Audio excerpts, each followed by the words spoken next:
Welcome to the Power, Peace, and Purpose podcast, where midlife isn't a slow fade out, but your greatest glow up yet. I'm Angelina, your hype woman, your truth teller, and I'm here to educate so that you can advocate. Let's get into it. When your brain don't work like it used to. Yes, that is the theme of today's podcast.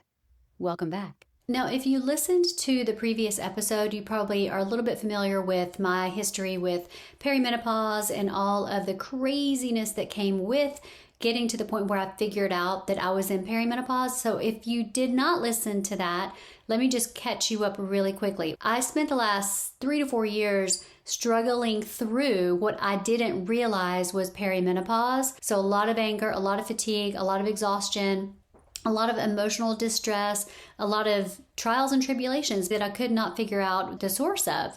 And so basically, I went from being a really social, happy, healthy person to almost overnight feeling completely broken and shattered. And I lived that way for a very long time. Part of that life was not being able to move forward on certain things about my life. So let's say that I wanted to start a new project, or I wanted to start a new workout program or train for a race. Prior me would have jumped feet first without even reading any of the instructions. I would have just dove in, not given it a second thought. And I'm talking on a Sunday, I'm one way, and on a Monday morning, I'm all in training, nutrition, hydration, everything. But perimenopause me was a completely different ballgame. I wasn't able to make moves like I had been able to in the past. I got to the point where even just going into a different room of the house or doing a standard chore around the house like sweeping or taking the trash out, doing the laundry, doing things like that were insurmountable to me. I just felt like I was living my life in this current state of feeling paralyzed, emotionally paralyzed, mentally, physically, everything. I just couldn't move. And when you're living in a state like that, there is an extraordinary amount of shame and guilt that comes with it. I would love to be talking to you on the phone right now and for you to tell me, yes, I know that feeling. I know the feeling of feeling really, really guilty because you have let the laundry pile up, or you've been feeding your kids fast food for 3 weeks because you can't bring yourself to turn the stove on, or you have been short and curt with your partner and you don't care to take the energy to fix or figure things out. Now, let me tell you a little story. So I used to sleep on the right side of my bed, and in my bedroom, the door to the room and the bathroom are on the far side. So I was sleeping on the opposite side of the doors. So what that meant was in the middle of the night, when I would have to get up and go to the bathroom, I would have to walk around the bed. And if you have kids and pets at home, you probably realize that walking at night in the dark can be risky because there could be toys on the ground. If you have puppies who like those little bully sticks, there could be those on the ground. If you don't know what a bully stick is, I encourage you to look it up. And also just the risk of stubbing your toe on the bed frame. But I did that for years. I slept on that side, and I have to go to the bathroom like 3 or 4 times in the middle of the night. And I would always be stressed out that I was going to hit something or step on something. Then one day I thought, well, why don't I just move to the other side of the bed? The side of the bed that is exactly across from my bathroom door. I'm talking 3 feet. I could literally roll off the bed and within 2 strides be in my bathroom. Why did I not think of that for all those 4 years? I have no idea. At any rate, I made the decision that yes, I should move to that side of the bed. Then 6 months go by and I could not bring myself to make the move 3 feet over to the other side of my bed. And here is what was involved in making that move. I first had to put my favorite pillow on that side. Big deal, right?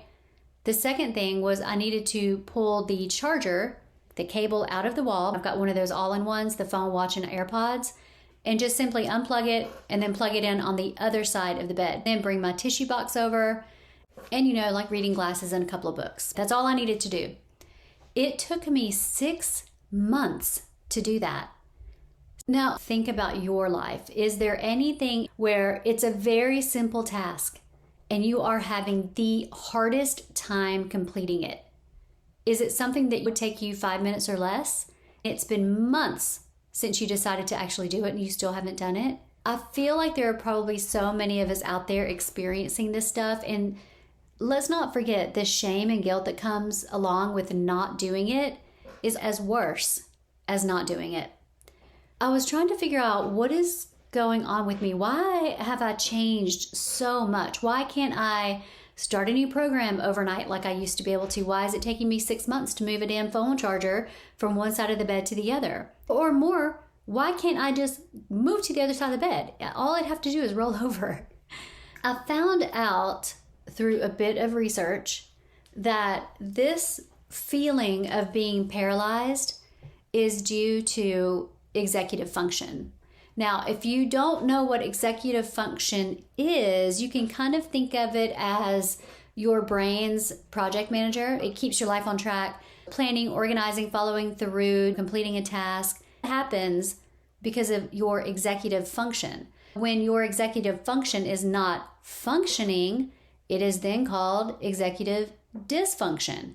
Now, the reason it is important for you to know about executive function or dysfunction is that it's not you. It's not your soul and your spirit that is paralyzed or unable to complete tasks, or you struggle with planning and organizing. That's not you. That is your brain. Hence the earlier homage to Ed Sheeran's Thinking Out Loud. If you know, you know. Okay, so we've talked about what it is. I gave you an example, and I also told you it's not your fault. It's your brain.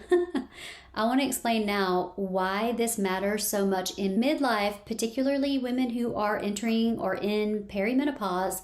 It's hormone, stress, fatigue, anxiety, all of these things fuck with your executive function. So again, it's not you, not your spirit, not your soul, not your personality causing these issues. The underlying root is fucking perimenopause. And I want to get a little bit more sciencey for a minute. Your executive function lives in the prefrontal cortex of your brain. That's the grown-up part of your brain. When cortisol spikes or estrogen dips, the prefrontal cortex is like, sorry, not available right now. Try again later, or better off, don't try again ever. It's basically a fuck you to you. So instead of making what you would consider rational adult decisions, you end up doom scrolling or eating shredded cheese as a meal instead of making a damn taco. Or in my case, refusing to move to the better side of the bed for half a year.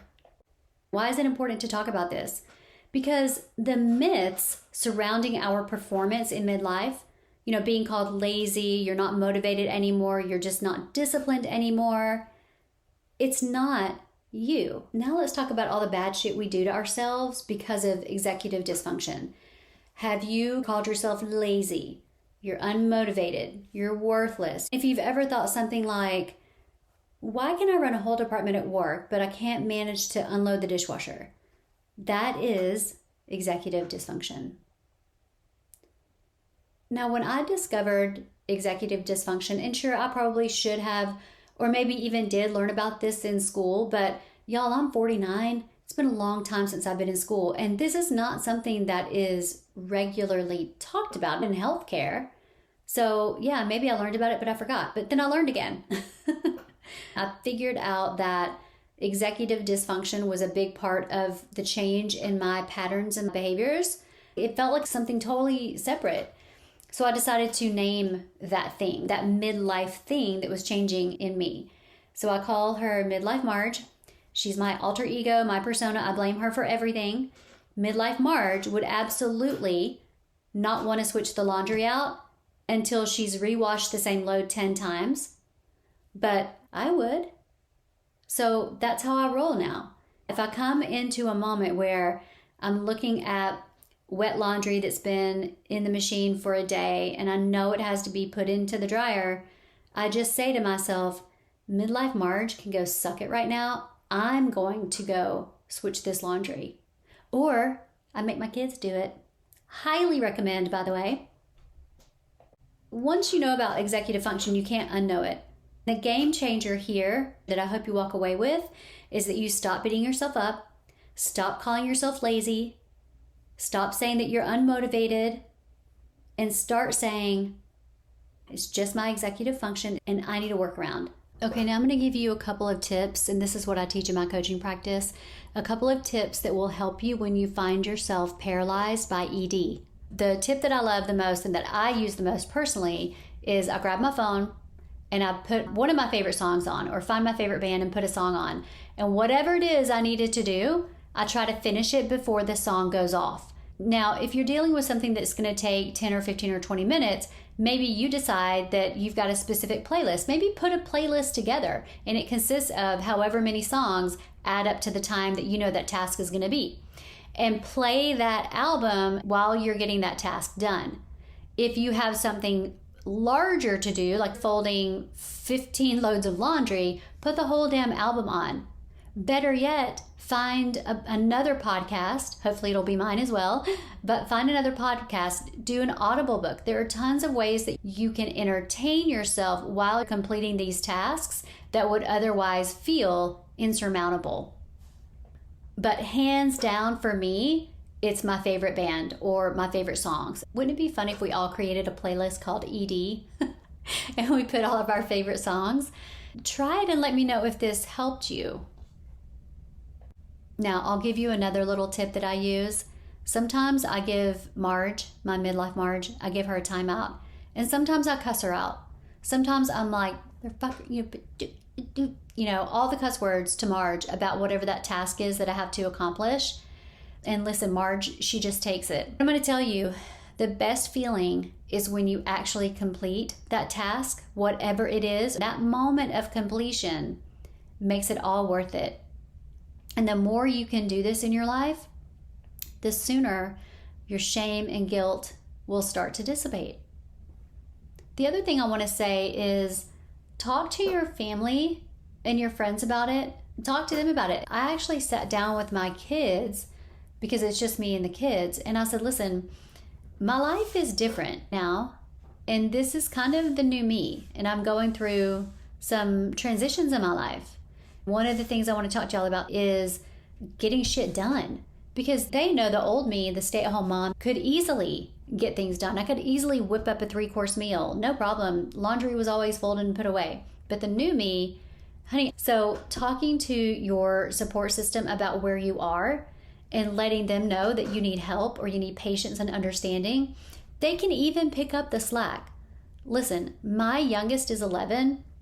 I'm having her do certain things around the house now that I didn't do before. That's a whole nother podcast. We'll talk about the family support systems and how you can speak with them and work with them to help them understand where you are in life. I think that on my list, I've got that in just a few podcasts from now. I would love to hear your alter ego names for your midlife or menopause or your ED. And if you decided to put a playlist together called ED, please share it with me. My contact info will be in the show notes. And it would mean the world to me if you would share this podcast with your friends. Leave a review. I'm really hoping to reach as many midlife women as possible, and I really can't do it alone. So this is me asking you to help me share the word. You've been listening to the Power, Peace, and Purpose podcast from Seasons of Her. Remember, I'm here to educate and guide you, but you are the one in control. You are the leader of your own transformation. Every choice you make moves you closer to your power, your peace, and your purpose. Don't forget to check out the show notes for more resources, to follow me on Instagram, TikTok, and Substack. If you would like to reach out for one-on-one coaching or a consultation, you'll find contact information in the show notes as well. Make this your season of power, peace, and purpose. I'll see you next time.